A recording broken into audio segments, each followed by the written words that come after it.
Hey everybody, it's Scott here again. We're talking about the GURPS combat system, and now we are talking about combat turn sequence, and we're talking about the movement rules, maneuvers, and movement, which sort of go hand in hand.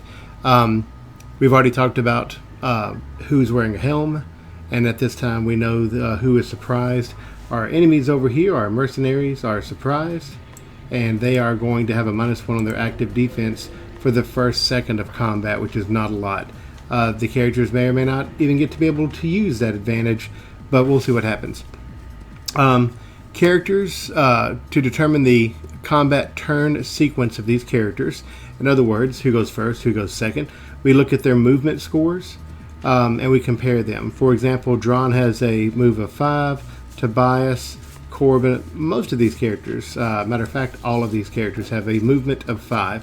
So then what? How do we determine who goes first if there's a tie? We compare the speed score of these characters. Drawn actually has a 5.5, so he's going to go first in our turn sequence. Tobias has a 5.25. Corbin has a 5.25. We're going to roll a tiebreaker die. Whoever rolls highest between those two characters will just go first. I've already made those rolls, and we have Tobias going, then Corbin. Then we go to our mercenaries. They all have a speed of 5, so they're going to have to go last. We roll randomly, or the GM can just choose, and I'm going to have mercenary 1, then mercenary 2, archer 1, and archer 2 go. So pretty easy. You can see up here toward the top, over to the right of where I'm pinging. I've already put these characters in order: Drawn, Tobias, Corbin, and then the mercenaries. So pretty easy. And now we know who is going first, second, third, until the end of the turn. And again, that's called your combat turn sequence, and it will not change. All right, now that we've got our turn sequence figured out, we can start choosing our maneuvers and moving around, and these kind of go hand in hand. And we'll start with the first character. Drawn goes first. So what can he do? He has to choose a maneuver. And there are various maneuvers you can take in the game. You can aim, change position, which means go to a crouch or lay down on the ground. Step and ready. You can step and attack, all-out attack, step and feint, step and concentrate, usually used with spells and the like. Step and wait for your opponent to do something. An all-out defense, which means you're not going to attack, you're just going to defend, or just move. So normally, you're going to move around, or if you're going to attack, you'll try to do that one step and attack. In this case, Drawn doesn't even have his axe out. We've just determined whether or not he was surprised. He's not. So he's going to do a one step and ready, which is right here, the step and ready maneuver. So when you're moving, you can move to one hex in front of you. You can to move to the ones in back of you, but you can move normally one into the hexes in front of you, the 3 hexes there. And you're going to change your direction to whatever hex you're moving into. So that's a movement of 1 right there. And that's what Drawn will do. He'll move there and take out his weapon. So his weapon is ready. I'm just going to put a little mark on his card that he is ready. So the next time that he needs to defend or attack with that unbalanced weapon, we'll know that that weapon is ready to go. All right, now a few points to make on the step and ready maneuver. Number 1, the maximum move is 1 hex. So when he moved forward 1, that's all he could do. Takes out his sword, his axe, and he's ready to go. He can't make an attack because he's readying his weapon. His defense is normal. If someone does reach him and attacks him, he can still defend himself. He can't parry without a ready weapon. Now, since his axe is an unready weapon, normally he needed to do that to make his axe ready so he can parry with it if he would like. And that's a few short notes about the step and ready maneuver. Okay, that brings us to Tobias. So let's move over here. He's on this cliff here. He wants to get down. He sees what's happening. He doesn't have a he doesn't have any spells that will reach the archer on the other cliff or anything like that. So this is not going to turn into a match between these two characters firing something. Tobias would rather get down here and fight with his friends. So he wants to slide down this cliff edge here. So let's look up Tobias's skills and see if he has climbing or anything like that. Does not. He's a wizard, brought up in a school. Not a lot of outdoor activities. So he just doesn't have that type of skill. So one of the neat things about GURPS is we can still determine what he can do based on his default skill. So we're going to go to our athletic skills and go to climbing. Oh, it might be under thief and spy skills. Yes, climbing right there. And this, I've got my handy dandy PDF bookmarked pretty readily, and I suggest that you do as well. It makes it a lot easier once you start running these combats. Climbing says see outdoor skills, so we'll go to outdoor skills and go to climbing. There we are. So climbing defaults to Dex -5 or Strength -5. Now default skill is a skill that you're not trained in, and that gives you your score. So when you use whichever is better. Climbing again is Dex -5 or Strength -5.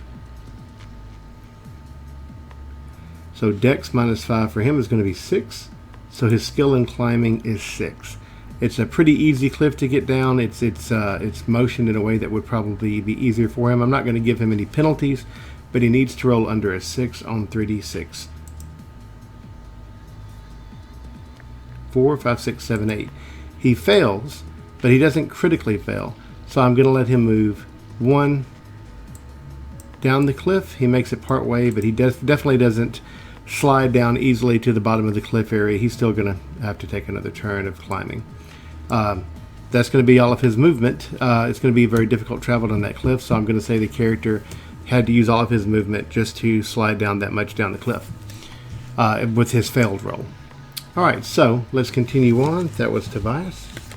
Our next character is going to be Corbin. Corbin is here. His move is a 5 also, but he needs to ready his weapon. He's a fencer. He will take out his fencing weapon. He will move 1. Again, he can turn into the hex where he's going, so he's going to move here, and that will be his entire turn as well.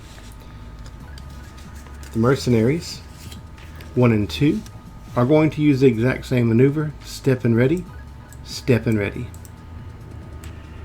The archers are going to do something a little different. The archer is going to not take out his weapon. Instead, he is going to move in reverse. Reverse move costs 2. He has a maximum move of 5, so he's going to go 1, 2, 3, 4, but he doesn't have his weapon out just yet. The archer on the hill here is going to move up 1 and ready his weapon. So the only person that still doesn't have a weapon ready is archer number 1. And I will note that on his card.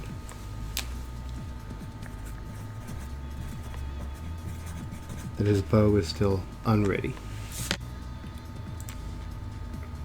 Okay, so we're going to start our second combat turn sequence. Now I will take note here that in the second round, the mercenaries here no longer have the penalty for their surprise. They had partial surprise and they were at -1 on their defenses. That doesn't apply anymore. The surprise simply had too much ground between the heroes and the mercenaries to be effective. Okay, so it's Drawn's turn. Again, he has a move of 5. His weapon is ready. Let's zoom in a little bit. And he's going to go 1, 2, 3, 4, and 5. Now he used his full move. Can he defend? Let's look up that rule. You can move up to your move score.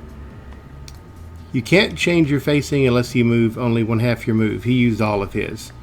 The defense is normal, so if someone attacks him, he can dodge, he can parry, and the like.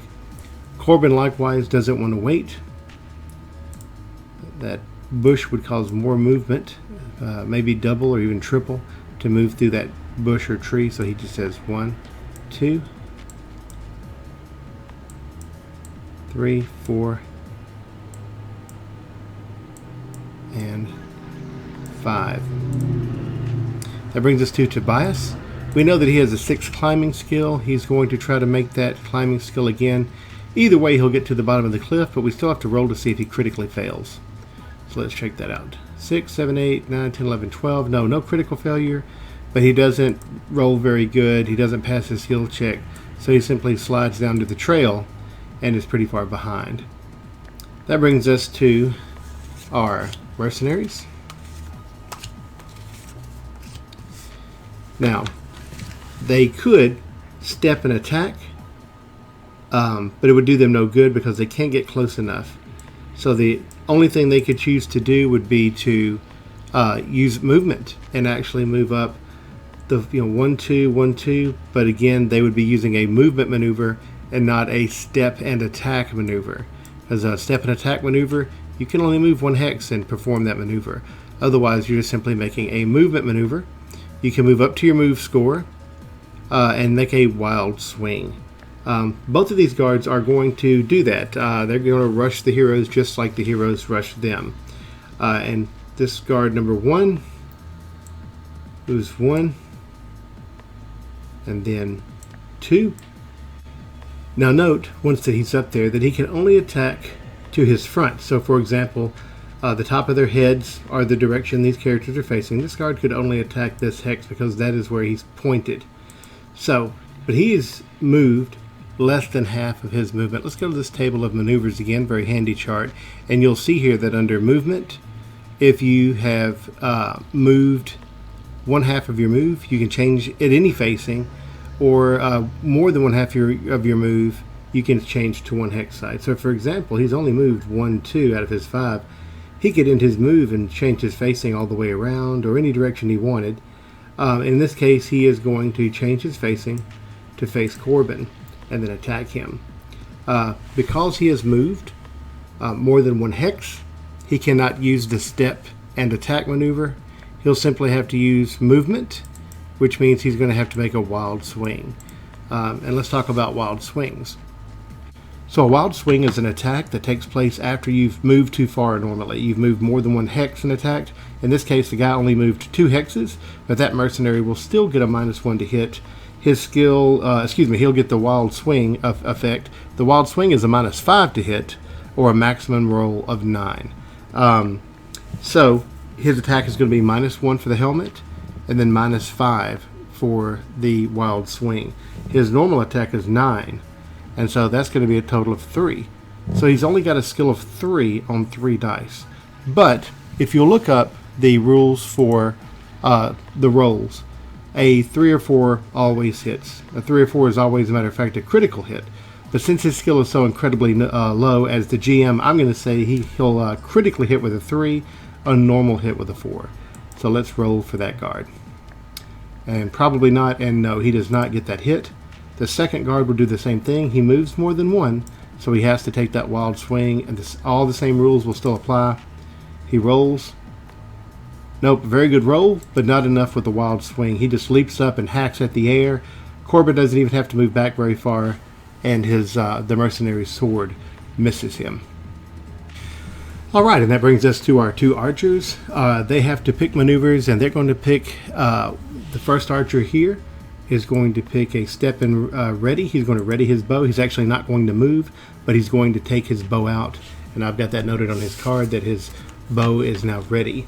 The second archer here takes out an arrow, and that is going to be a reload maneuver. You'll see right here the reloading rules are on page 96 of the basic book, and you'll see that it takes a few seconds to get an arrow ready. First, you have to take out that arrow.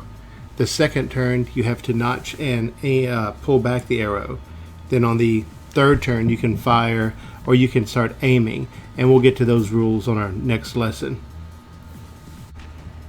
Okay, and I think we'll end there today. On our that's going to end our second turn sequence.